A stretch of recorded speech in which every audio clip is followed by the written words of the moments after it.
Hey everyone, I think I'm live. Sometimes it's hard to tell because of the spinning around. Anyhow, how's everyone doing? It's been a while since I've been on.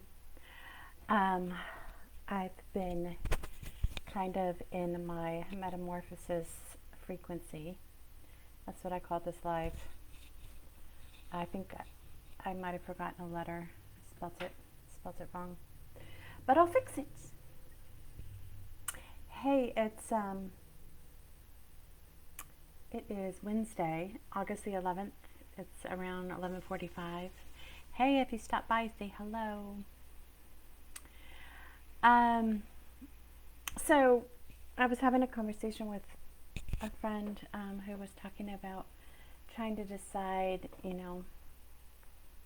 what to do. There's so many things that she wants to accomplish and she wants to participate in, and sometimes she just gets tired and she doesn't have enough time. And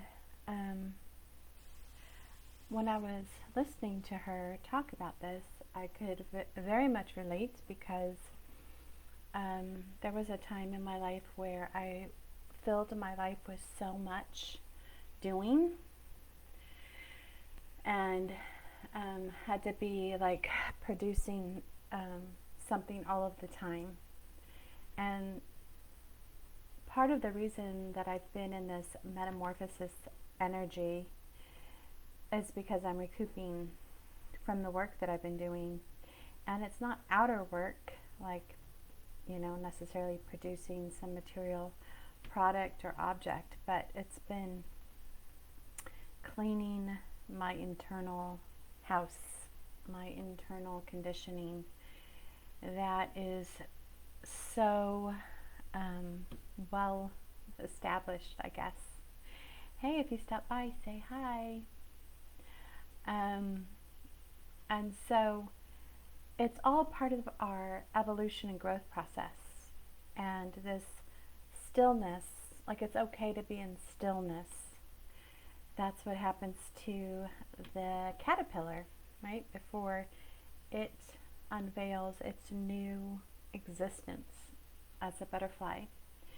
And one of my friends has been sharing photos of the butterflies in her yards.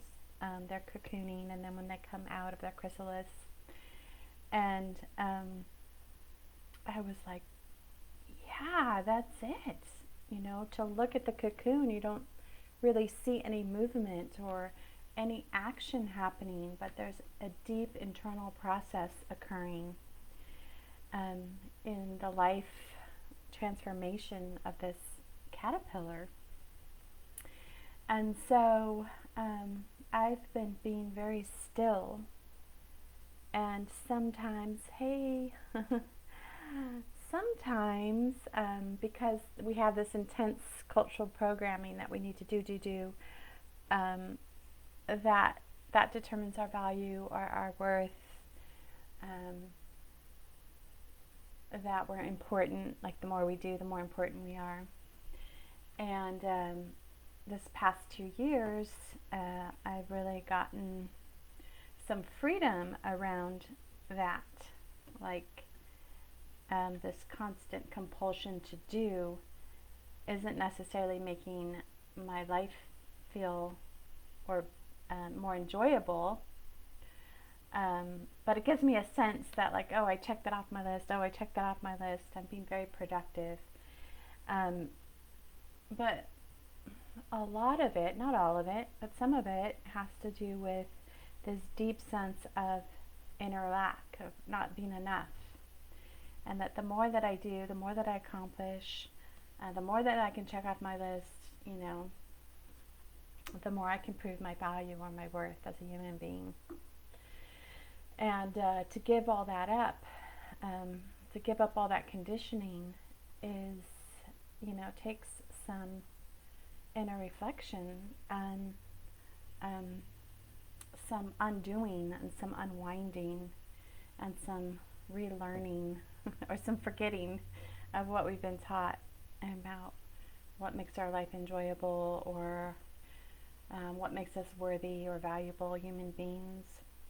And I just wanted to come on here today and share with you that it's okay if, sometimes I call this also like the hanged man energy in the tarot, where that figure is hanging upside down by his feet, and his legs are in the shape of a 4, which is the foundations of anything we build.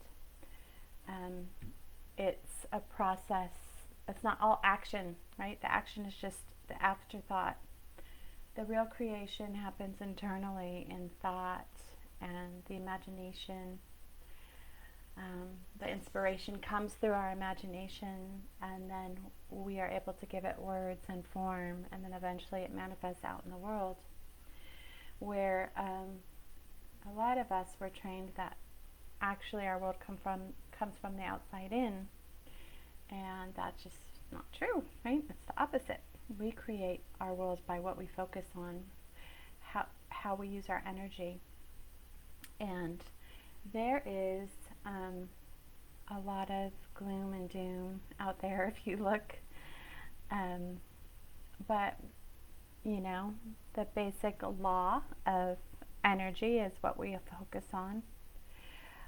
Our energy goes, and that's what grows. And so your attention and your energy is your most powerful resource. They don't tell you that in school. Although they're always asking you to pay attention, right? As a teacher, right? But what does it mean to pay attention? And it's our attention, right? So we can decide where we put it. Although when there's all this, what do they call it? A lot of people have been calling it fear porn. Because people get caught up, like, when you're driving down the road and you see a car accident and everyone has to stop and stare. There's some like allure in all that drama and intensity. And I just wanted to let you know that it does might not look like a lot's happening on the surface, but that doesn't mean that what's happening internally isn't powerful and meaningful and important part of your growth and transformation and evolution. So, and that it's okay to give up the addiction to do, to prove that, to justify your existence as a human being or something like that. And then, you guys, there's some other aspect about this, like when I call it the metamorphosis frequency. It's like what happens to the caterpillar is like all of its tissues break down and solidify into like this liquid goo. And then they start to reharmonize and reorganize.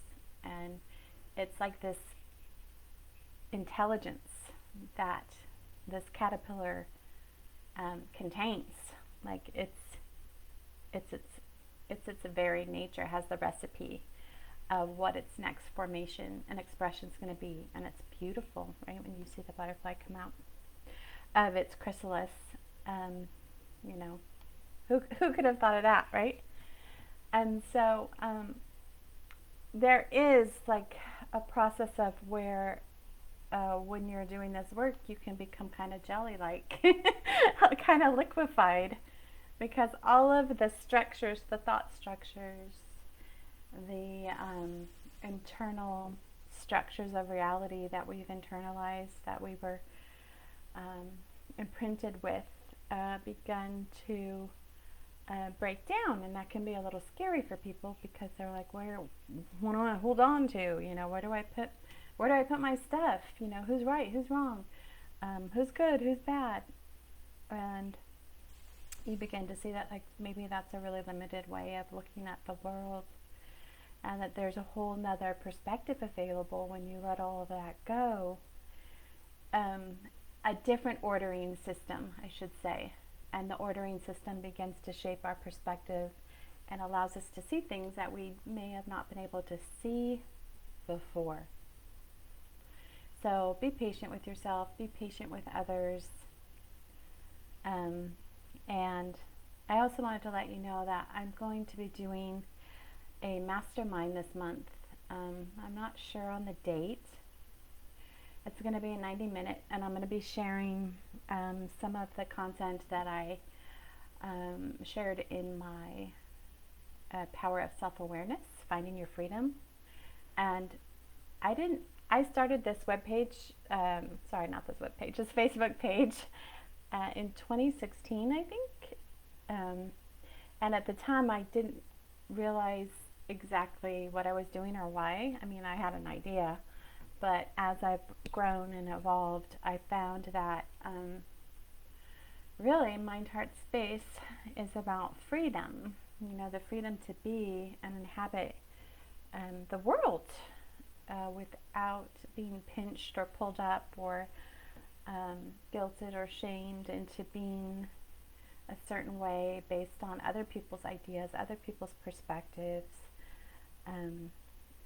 other than, you know, that pure inspiration, which is your, you know, birthright, your gift that you came into the world with, and having the freedom to honor that and express it and share it, and how meaningful that is. Because, you know, when you think about going through your whole life and you didn't live, you didn't do what you were here to do, you didn't share what you were here to share because other people, right? Because you let other people tell you what would make you happy, even if it didn't. So I'm going to do that 90-minute, and I don't know what would be a good day. So if you have a preference, you can let me know in the comments, or you can private message me here.